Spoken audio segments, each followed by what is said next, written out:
নমস্কাৰ, মোৰ উন্নতি ভিডিঅ'লৈ আপোনালোকক স্বাগতম জনাইছোঁ। মই গৈ আছোঁ নলবাৰী টাউনলৈ। মেক্সৰ ভেকচিন আছে, ভেকচিন দিব লাগে আজি। ভেকচিন দিয়া হৈ গ'ল, ঘৰ আহি পালোঁ। গধূলি মই আহিলোঁ ডান্সৰ স্কুললৈ।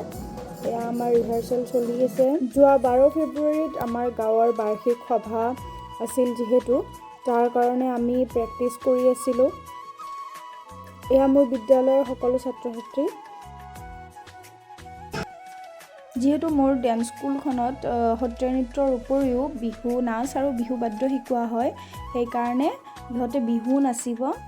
এয়া মোক মঞ্চত মাতি নি ইমানখিনি মৰম দিলে নিজৰ গাঁওখনে, সঁচাকৈ মোৰ বহুত ভাল লাগিল। এয়া কণমানিকেইজনীয়ে অনুষ্ঠান পৰিৱেশন কৰি আছে। ইহঁতৰ আজি প্ৰথম মঞ্চত উঠিছে। মই 2 দিনৰ ভিডিঅ' একেলগে বনাইছোঁ, ৰিহাৰ্চেল কৰাৰ পৰা প্ৰগ্ৰেম কৰালৈকে।